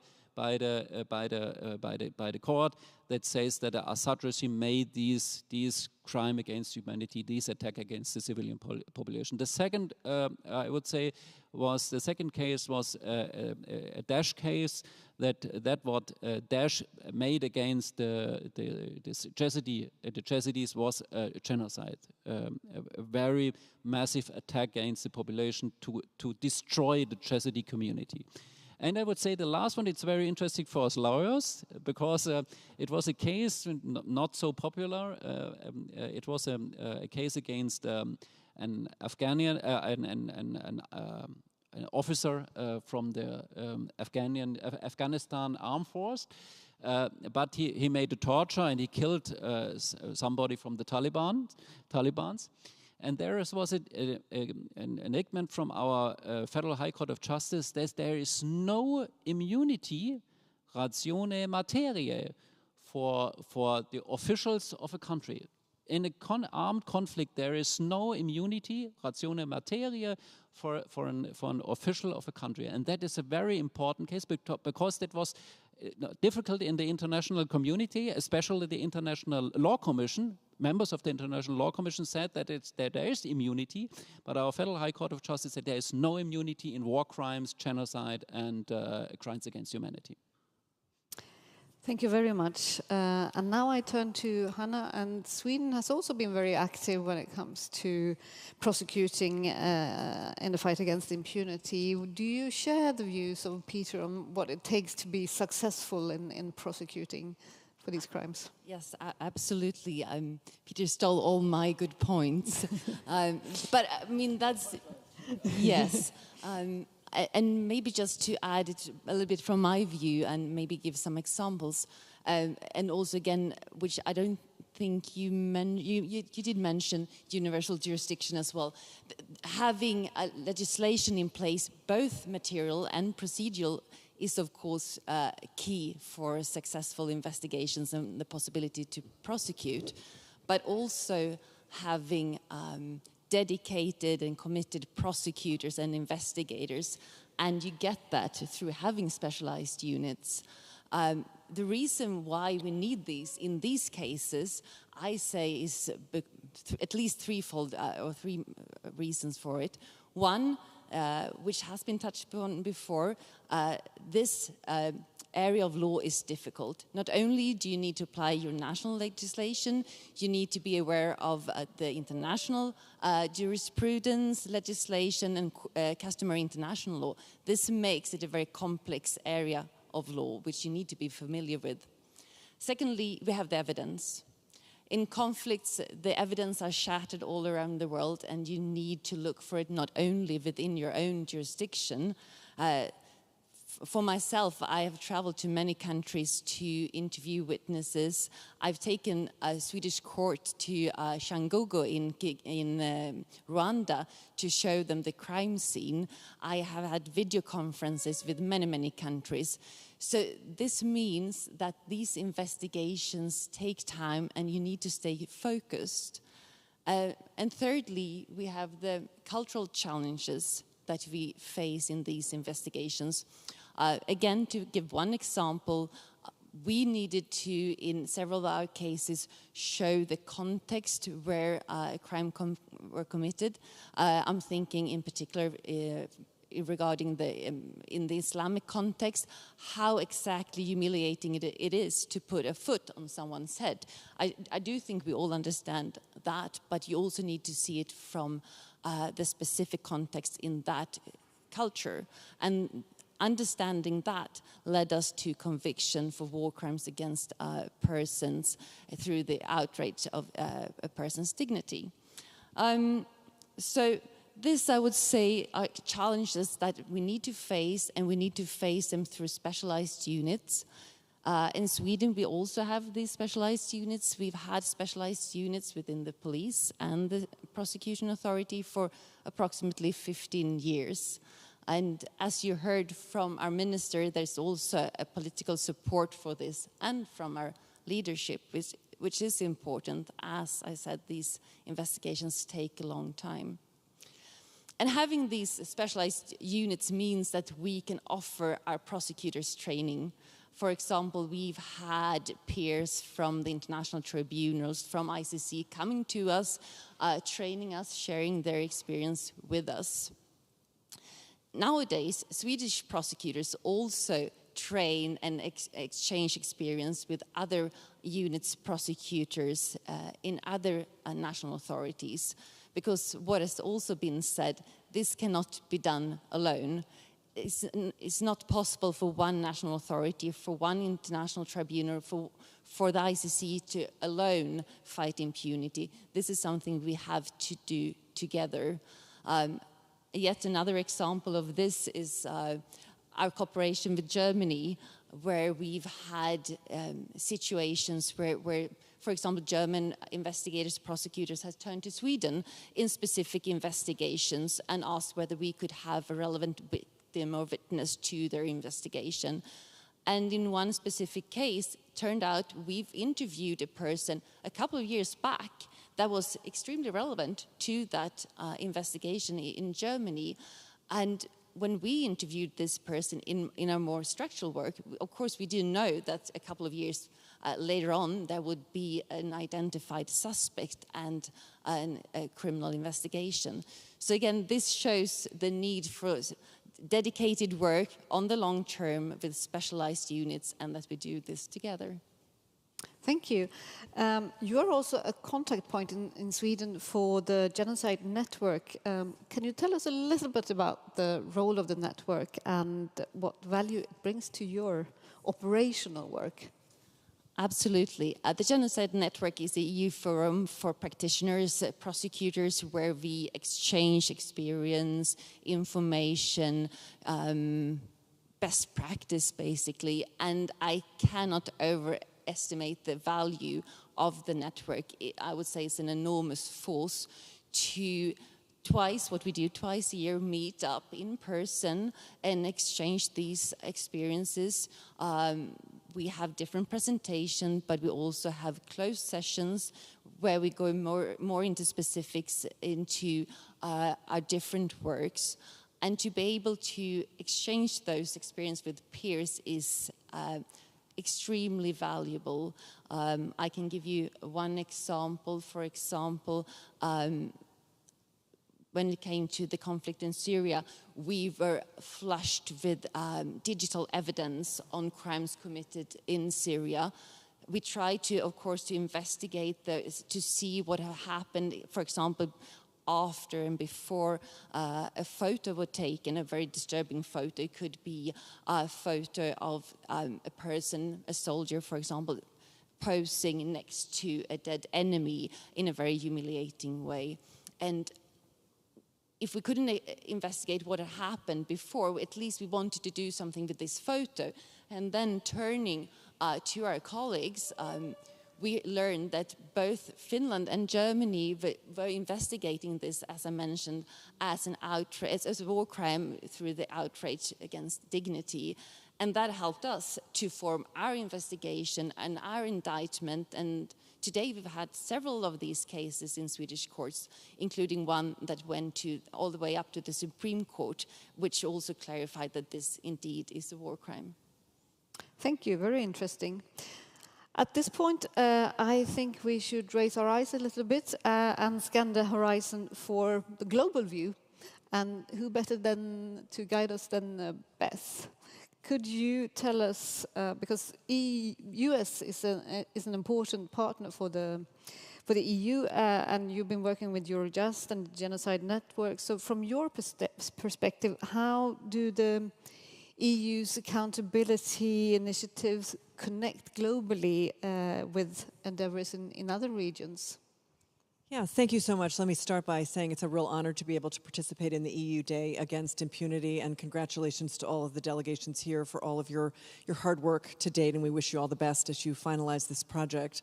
I have to say, from the United States perspective, we really admire what's being done in Europe. It's been incredible to see what individual prosecutors have been able to do, but as part of, as you've all described, really a community of practice of war crimes, crimes against humanity investigators and prosecutors who have the luxury of having the Eurojust network, the EU Genocide Network, to bring them together, to share strategies, as you described, to share theories of the case, to share evidence, to share case files. It's really remarkable what's been able to be produced, and I think it's a model that might be able to be replicated elsewhere around the world. I was in Buenos Aires relatively recently and was describing what the Europeans have been able to do, and they were quite intrigued, and we had a sort of brainstorm session about whether something similar might be able to be created for the Western Hemisphere. Our war crimes prosecutors have not been able to pursue as many cases as have been done in Europe, but we're making some progress in that regard. So I can actually announce today that there was a judgment in our second case under our torture statute, 18 U.S.C. 2340, alleging actually a United States citizen having committed torture in Iraq. This is the second case, the first being the Chucky Taylor case that was several years ago. And I think in many respects, our prosecutors have been very much inspired by seeing what is happening in Europe. Not only are you developing the law, but you're also, I think, building confidence in war crimes prosecutors and investigators around the world. We're also seeing, I think, some incredible innovations beyond Europe and the United States. So as the Ambassador at Large for Global Criminal Justice, I take my title very seriously. I do travel the world. I've been in the Gambia recently and in Ethiopia and in Liberia. All three of those states are embarking upon justice processes, with the Gambia exploring the potential for a regional tribunal with ECOWAS, which is the regional or the sub-regional political organization. A potential partnership there to create a new model of a hybrid tribunal, again, prosecuting crimes of the past under the Jammeh regime. Meanwhile, in the United States, we have one of Jammeh's junglers in custody who will be being prosecuted under our torture statute in Denver. And so this, perpetrators do not stay put. These are international crimes, and so ultimately we need an international system. And as my former boss and predecessor often says, it's an ecosystem, and each of the nodes within that ecosystem needs to be nurtured in order for the entire system to work. We cannot rely upon international tribunals, although they play a very important role, to do all of this work. Really, the lion's share of the work is going to be done by national systems. And that's why what Europe is creating in terms of this network and what is then inspiring efforts elsewhere is so important. And so in Argentina, I had conversations not only about their own cases against their own civilians and citizens, former military members from their dictatorship system, but also some of the investigations they've opened for Myanmar, for example, or Nicaragua, or for the genocide against the Uyghurs in China. And so them starting to think about structural investigations, et cetera, in their own system, even though it may be unlikely that defendants from those crime scenes would necessarily travel to Argentina, as lovely as it is. Nonetheless, being able to open an investigation, potentially issue an arrest warrant, which then could be plugged into the Interpol network, which then would go out to systems around the world, it closes the space for freedom, and it removes the privilege of anonymity, I think, that some of these perpetrators think they will enjoy. And much of that is about taking down the privilege of impunity, and eventually noting that the international community is watching, that prosecutors and investigators are standing ready, that we have the legal framework in which to move against individuals, and we have collected the necessary evidence or can get in touch quickly with individuals who have collected that information in order to be able to move forward, to take advantage of those targets of opportunity when they come within the jurisdictional reach of a national prosecutor somewhere, anywhere in the world. Thank you very much. So to have a global accountability framework, we really need an interplay with the domestic and international efforts. That would be your sort of vision. Thank you. Then I will turn to Anja from the Docket Initiative, and you will give a non-state perspective and a global view. And can you tell us a little bit more about what role can civil society organization play in the global accountability system for core international crimes? Thank you very much. And it's a real honor to be here. Thank you very much for the invitation. I will be brief, because I know we need to leave time for questions. So I just wanted to say that I'm sure a lot has been said here about the uniqueness of this historical moment where the aggression against Ukraine fell on the foundations of the international system that by now can be tested. And we see it with countries that have never before had universal jurisdiction cases, opening them, with ICC opening the investigation within weeks of this phase of aggression, and so on. But I think it's also a unique moment for cooperation between civil society and law enforcement agencies elsewhere. And that's also as a result of really long and hard work, including by some of the NGO colleagues who are present here, but also increasing recognition by the law enforcement agencies, by the prosecutors, by the police, of the role that civil society organizations can play. I think it really probably would not have happened 10 years ago, the way it is happening now, because with this time, there is increasing trust from the prosecutors, from the police, into what the NGOs can and other civil society actors can bring. And frankly, a lot of lessons learned by the civil society. We also have all come a long way understanding that an incredible 200-page report put on the prosecutor's desk with a caveat that that's it and we will not give you anything else does not really solve the problem, that it's a very different way of working that we as civil society actors need to employ that will ensure that what we bring to the process is useful and also that we know our place in this process going forward. In terms of what civil society actors can bring, of course, it's very often access, often first responder type of access before the prosecutors. Ukraine would not be a very good example because obviously everybody's there from day one. But I can tell you that when I worked, in Chechnya, in Syria, and in many other places around the world, that was not the case. Not only NGOs, but journalists in particular often were the first on the crime scene. And now there is a lot of discussion about how we can make sure that the journalists also who are first on the crime scene can be useful for eventual criminal prosecutions. It's also access to witnesses.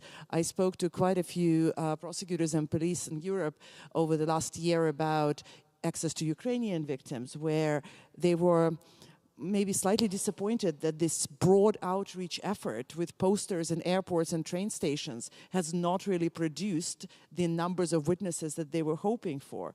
And ultimately it was, often NGOs that directed witnesses to them and also assured them that this is a worth thing doing. Then it's also, I would say, just the time and effort that NGOs, civil society actors can put in the process when it comes, for example, for open source intelligence, which obviously is happening now within many police and prosecutorial units, but for which we, and especially more specialized organizations, have all the time in the world, or that's kind of their core mission. And even though there is a clear understanding that what they produce may not go directly into the investigative file, they might have saved hundreds of hours of work that would have taken an investigator to get from A to B. And finally, which is I think very important and which I know that a number of NGOs present here are pushing to be included fully in the draft convention, is this really support, full support to victims and protection. I'm sure a lot has been said about that. I'm not going, there is, you know, a letter from civil society to the discussions that are happening here that highlights it very clearly, but it is often the role that NGOs and other civil society actors play by supporting the survivors, the witnesses, legally, and in many, many other ways. I just wanted to make one point that I think is very important for this to actually work going forward. It is the, I would say, agreed upon processes for this cooperation. Just like the countries here are trying to agree on methods of cooperation, it is equally important to have some jointly recognized agreements of ways of working. And they cannot be imposed fully by the official bodies, but they also cannot be assumed by the NGOs. It needs to, or civil society actors more broadly, it needs to be a true agreement, because only then it will be efficient. Thank you very much. And you have a new report out that you all should read to know more. Yes, so I thank you very much, and that will be literally 2 minutes. But I did want to bring your attention to one of the initiatives that it's not even a report, it's basically an online tool. Very briefly, it started with a very practical question. We don't do academic reports, we're not academia. We started working on Ukraine in February. Last year, and one of the questions was immediately, because we focus a lot on universal jurisdiction cases while also working with Ukrainian prosecutors and ICC, is where can we take these cases beyond Germany, Sweden, the Netherlands, and other countries that everybody knows about. The question was, what if Russian perpetrators show up in Turkey, as they did, by the way? What if they show up in countries in Eastern Europe that have not had these proceedings before, but have very good laws, it seems? What if they end up in Argentina, Venezuela, Thailand? And we realized, we looked everywhere, and we realized that there is no summary out there. So we decided to do it ourselves. So I encourage you, there are some printouts which summarize the findings of this survey, but ultimately it's justicebeyondborders.com. It's an online tool where anybody, it's mainly useful for practitioners obviously, where anybody can log in and have a world view, a regional view, and a country view on which crimes are criminalized, what laws exist procedurally, and you can do all sorts of different searches depending on your starting point. If you have a survivor in a particular country, what can be done? If you have a perpetrator in a particular country, what can be done? And some of the findings are very interesting and probably food for thought, and some of the problems that this conference also is trying to solve, which is, we basically found that 153 out of UN member states have laws that criminalizing at least one of the 4 international crimes. And more importantly, 148 states have laws that allow to prosecute one of the serious international crimes committed beyond their borders. However, so far only 12% of the countries have done so. And we really hope that these numbers will change in the near future. Thank you. So much remains to be done. Now we have listened to many insights from the panelists, but there is still time to pick their brains a little bit more. So I turn to you in the audience. Is there anyone who wants to pose a question? There should be a mic going around, and I would kindly ask you to be very crisp in your questions, so that we can have several of them.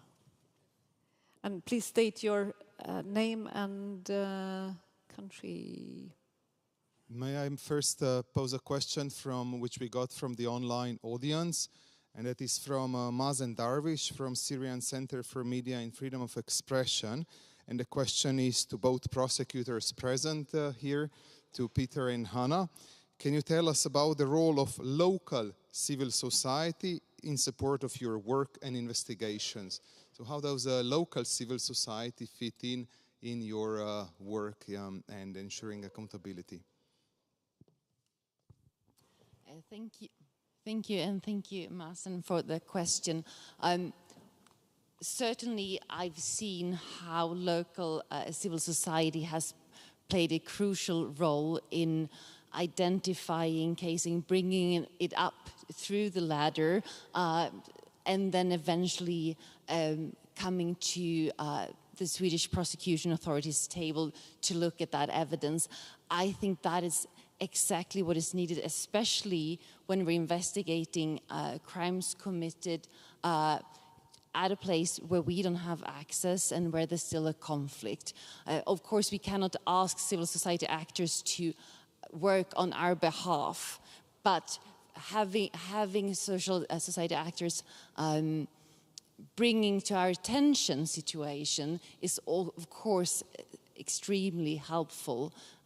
So yes, I would say that is extremely helpful, and nonetheless not uncomplicated for national jurisdiction. We cannot have private initiatives working for us, but I can definitely see how that is sort of initiating our work and how we can take that further.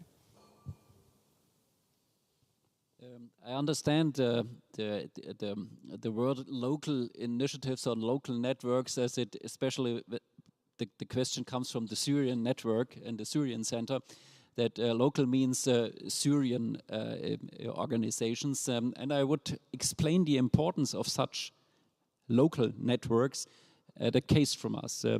We had a German woman. She traveled to Syria, I would say 2015 or 2016. He joined there the Daesh, the Islamic State. She married foreign terrorist fighters. She founded a family there, and sometimes she came back to Germany. She was there because it was necessary to get some medical support to her. But she wanted to travel. She wanted to travel back to Syria, and we investigated in this case, and we observed her in Germany because we knew that she wanted to go back to Syria and joined again the Daesh. And we observed her in Germany, and she traveled from the northern part of Germany to the southern part of Germany, and she wanted to cross the border to Austria, and then this region, the Balkan and Turkey, and then to Syria. And we had got we observed her as well with I would say with technical equipment in their car. We heard everything what she had told in the car.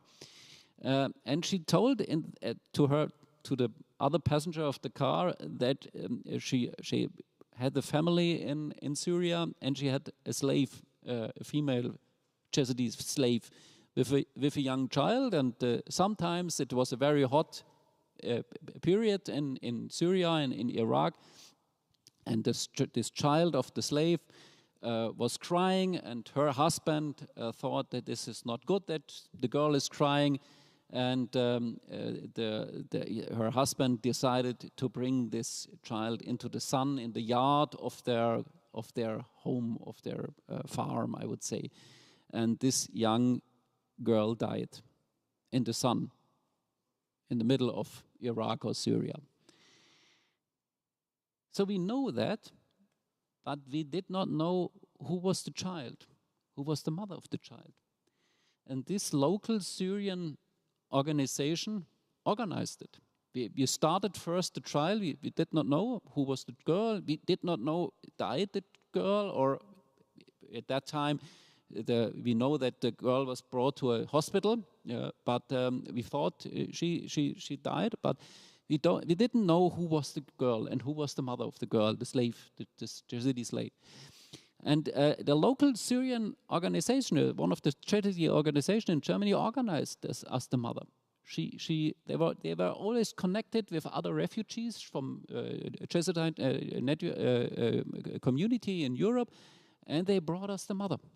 And the mother was then as victim at the trial, and she told what happened. at a trial. And so it's very important to have such organizations, because they are so close connected to the people in the conflict zone, where it's not possible for us, for mutual legal assistance, to do that with Syrian or sometimes with Iraq. And so it's necessary to have this good, close connection to these organizations. Then they can bring us some information. They can bring us always some testimonies and such victims. And so it's very important to work with these organizations. Thanks. Thank you. I don't see any hands in the audience. Yes, there we have. From Bosnia and Herzegovina, I think. Hi. My name is Jasmina Pjanic. I'm head of the delegation of Bosnia and Herzegovina. I first want to regard the members of the esteemed panel. I am so thrilled, and it's so applaudable that you put so much effort and energy in fight against impunity. And I'm so glad, that you decided to address the delegates of this conference. You give us a boost, to continue and to adopt the convention, hopefully on Friday. So thank you for that. On the other hand, I don't have a question. I'm sure, that we are all about to, leave the session, and thank you again for all this. But I want to share one thought with you. After esteemed member of the panel from United States, professor, mentioned, we are one ecosystem, and it's very important for all of us to collaborate on everything, but the fact is that a majority waste of the cases will fall onto national level, and that's a fact. And as we just heard from the head prosecutor of Bosnia and Herzegovina, there was a vast majority of cases dealt, for example, in our country.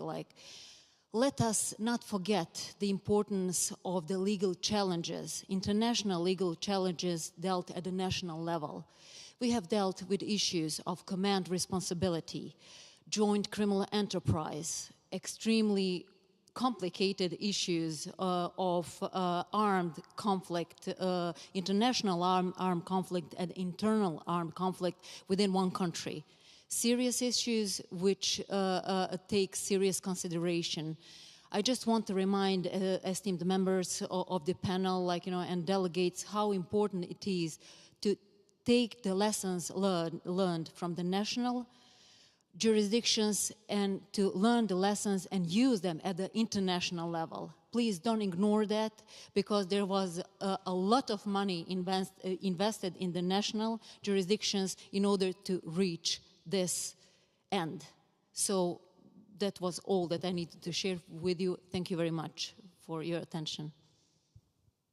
Thank you very much. And I think, yes, that's been stressed by several members of this panel, also the interplay between national and international work, and also the need to coordinate and work together. I don't know if any one of you want to, Beth, do you want to comment? Just one remark. I think you're absolutely right. It really will be the most important level is the national level, and maybe some cases would go up to an international level or a regional level.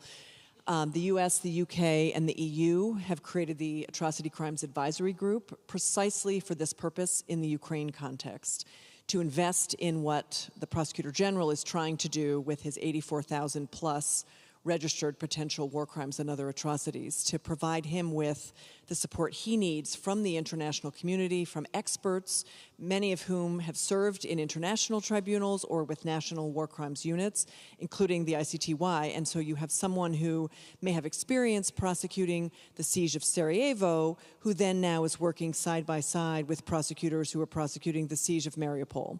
And so now what this effort is trying to do with Didier's help and others is to start it immediately so that he can be doing this work now, even as the conflict is ongoing, so that evidence can be preserved, dossiers can be created, cases can be brought, and then only those cases that can't be brought in the national system for whatever reason would then potentially be brought in another, maybe international or internationalized system. And so I think that's so much of what this gathering is about, is expressing the importance of what national systems are doing, and that we all have to support each other through genocide networks, through capacity building, through funding, through civil society, all of that. Thank you. Yes. Just maybe one word. First of all, of course, at the EU level, we are sure that we need to continue to work for some international solutions, and not only in Europe. And this is the reason why we have given a huge support to the International Criminal Court, because we are sure that there are some things to do more and more with the ICC. But it's not a reason why there's nothing to do with the national jurisdictions, and we are working with many national jurisdictions. I want just to insist that we try also to facilitate the work in the EU first, because we have such a responsibility with the way to collect evidence and to ask to some other member states to collect evidence with the European investigation order, or to facilitate some other processes with the European arrest warrant, or with the judicial network with a good cooperation among member states. And in the future, we try also to work with a new instrument to facilitate a transfer of proceedings between member states or sometimes with third countries. To be very concrete, there are discussions with Ukraine to see if it's possible to transfer some proceedings from Ukraine to some member state. There are discussions ongoing also with Germany for the moment to do that, because it's maybe easier to organize the trial in another place than in Ukraine for some kind of case. And so we are working on that. But I want just to add one thing. We have many beautiful declarations about the need to go to a judicial cooperation, but the Prosecutor of Bosnia and Herzegovina have explained that not so far that now, 30 years later, we have till now some difficulties to have a good collaboration with quite neighboring countries. I don't want to repeat what you said about the problem with some kind of procedures, but we continue to work on it. And you know that in the UN there is a residual mechanism to continue to work on the genocide in Rwanda or the war in former Yugoslavia. And at the EU level, we try now to convince member states sometimes, candidate countries, to take part in the process. And not just to speak about Ukraine, to speak about other kind of situation in the world, but at home to do the job. So there are a lot of things to do to convince sometimes to be very active. And I know that with the Prosecutor General we try to do that, but we have mentioned Serge Brummers, he was now in charge for the UN. With him we try also to do the same, to convince sometimes also member states of the EU or candidate countries to take part in the process. Thank you, and I think that's a fitting end to our panel to just recognize that there is a lot to be done, there is a lot still to be said. We will not be unemployed for a very long time, but it's encouraging to see that there is so much work ongoing and so much dedicated effort out there. And in this panel we have tried to have a discussion on how we can step up the fight against impunity, and we have tried to give you sort of a 360-degree perspective, EU level, national level, global level, civil society, and I'm sure that this conversation will continue in other fora. To wrap up, I think that we realize that this is a multi-layered approach is needed to fight impunity. We also realize that this is a long-term effort and that we have to do this together. No one can stand alone in this.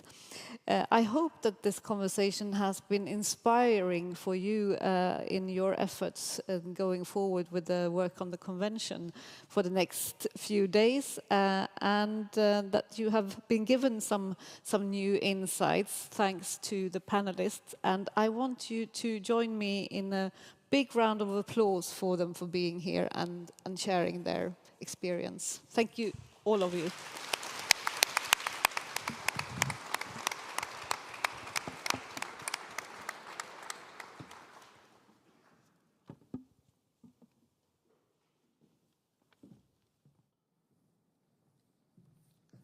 That brings us to the concluding remarks of the 8th EU Day Against Impunity.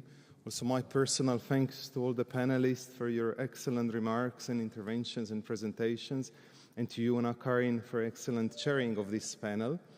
But a few takeaways from what we heard today is that it's impossible to fight impunity and to ensure accountability without appropriate legislation, both on having crimes in your penal code, but also jurisdictional provisions. We heard what was possible or what would not be possible without universal jurisdiction provisions. We heard how important it is to have specialized staff or dedicated staff within the specialized units who know the complex environment of international law and its interplay with national law. We heard how important it is to have resources available to do these crimes and to have long-term commitment in that way. We heard another factor of having coordination and cooperation between national authorities, between international bodies, on sharing of expertise, sharing of experience, but also of jurisprudence. We heard that it's essential to have political support and political will of government, of parliament, to actually ensure those resources, to ensure appropriate legislation. And we need to have a coherent international justice ecosystem with cooperation with civil society organizations, both local, international, regional, and in that way on kind of more political level, but also concretely with the example given with prosecutors' offices, with investigators as well.